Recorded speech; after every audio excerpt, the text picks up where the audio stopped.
आज की यह 22 तारीख कितनी महत्वपूर्ण है, यह जानिए। इस साल की नवरात्रि फिर कभी जीवन में नहीं आएगी, क्योंकि इस साल की नवरात्रि 9 दिनों की नहीं बल्कि 10 दिनों की है। और इस नवरात्रि का पहला दिन बहुत ही शुभ है। यह 10 दिनों की नवरात्रि का योग हर 823 साल में केवल एक बार आता है। इसी वजह से इस नवरात्रि के पहले दिन को धन की पेटी कहा जाता है। आग्रह है कि इस संदेश को कम से कम 5 लोगों या 5 ग्रुप्स में भेजें। ऐसा करने से आपके पास 4 दिनों में धन आएगा। यह संदेश चीनी फेंग शुई पर आधारित है। ध्यान रखें, पढ़ने के 11 मिनट के अंदर आगे भेजें।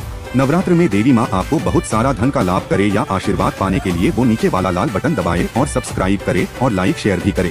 आज की यह 22 तारीख कितनी महत्वपूर्ण है, यह जानिए। इस साल की नवरात्रि फिर कभी जीवन में नहीं आएगी, क्योंकि इस साल की नवरात्रि 9 दिनों की नहीं बल्कि 10 दिनों की है। और इस नवरात्रि का पहला दिन बहुत ही शुभ है। यह 10 दिनों की नवरात्रि का योग हर 823 साल में केवल एक बार आता है। इसी वजह से इस नवरात्रि के पहले दिन को धन की पेटी कहा जाता है। आग्रह है कि इस संदेश को कम से कम 5 लोगों या 5 ग्रुप्स में भेजें। ऐसा करने से आपके पास 4 दिनों में धन आएगा। यह संदेश चीनी फेंग शुई पर आधारित है। ध्यान रखें, पढ़ने के 11 मिनट के अंदर आगे भेजें। नवरात्र में देवी माँ आपको बहुत सारा धन का लाभ करे या आशीर्वाद पाने के लिए वो नीचे वाला लाल बटन दबाएं और सब्सक्राइब करें और लाइक शेयर भी करें।